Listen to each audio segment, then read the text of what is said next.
Hey guys, what's up? So today I'm going to be talking about Propofol, and just a warning that I try to say in every video, there are probably a lot better materials if you find in a book, because this is all just first take from me off of my studies from certain things. So I'm just trying to explain it in a way to potentially help other people, because I know sometimes it's hard to find videos on every single medication, and I like watching different people talk. But let's get into it. So Propofol is the medication we're going to be talking today, and this is going to be more related to ICU and ER probably versus anesthesia related, but it could do fine anesthesia related. So, Propofol, this is one of the sedation medications. It is strictly used for sedation. It is not used for analgesia.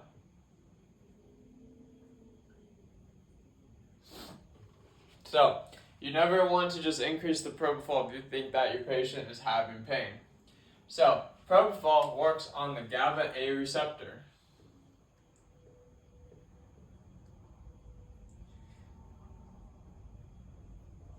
So, the GABA A receptor is actually pretty interesting.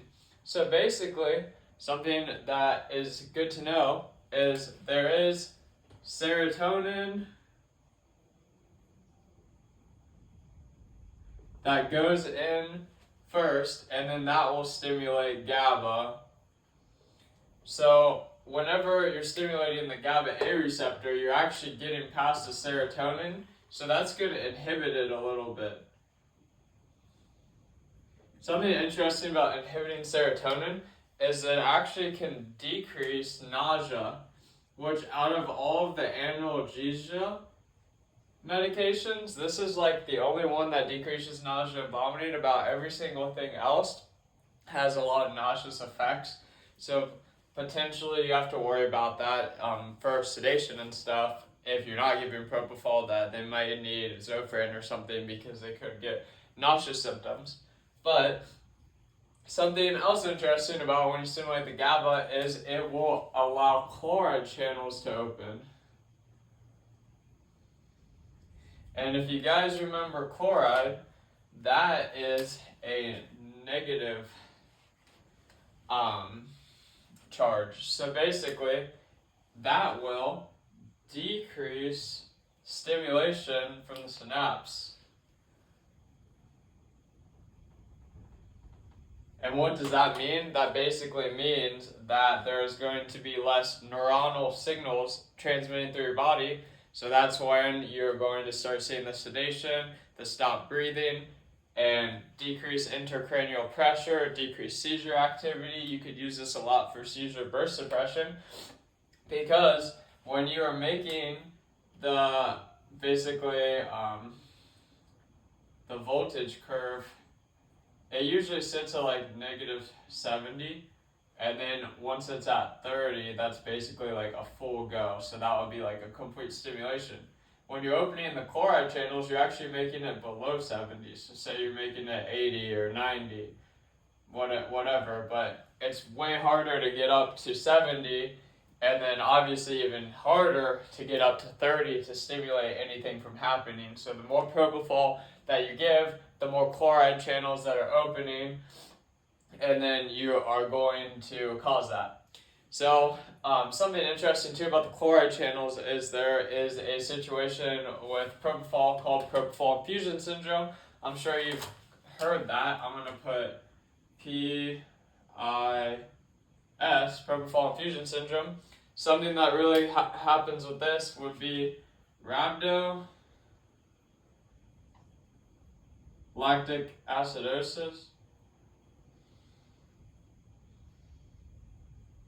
Some people say green P, so I'm just going to write P because I have a green marker, so that makes sense. Increased potassium. And I think, I honestly don't know if this actually has been confirmed why all of this happens. A part of me thinks that the potassium increase could definitely be because the chloride channels are opening, and when a channel opens, something else is going to leave. So if chloride's coming in, there's a chance potassium's coming out and then it's going into the cell, and yeah. So whenever you see propofol infusion syndrome, you definitely want to stop it. You probably want to go to Precedex or something like that, depending on the patient's situation, or maybe you can go to a lower dose. I know in general, propofol infusion syndrome doesn't really happen unless you're going like 75 mics per kg per minute or higher. Most of the time in the ICUs, unless it's for seizure burst suppression, we only allow 50, and then we'll have to do a different type of analgesic drug like fentanyl or something, or yeah. So something to be aware of with this as well is whenever you're going to use propofol for an induction, it can cause myocardial decreased contractility, decreased heart, basically.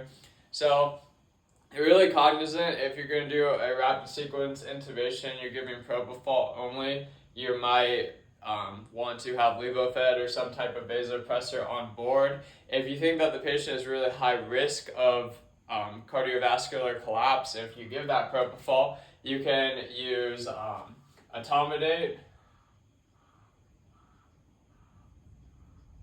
And something recently my ICU has been using a lot is ketamine for RSIs, and I'm actually such a fan of it right now because I feel like that's actually helping a lot of patients that are cardiac unstable with the RSI.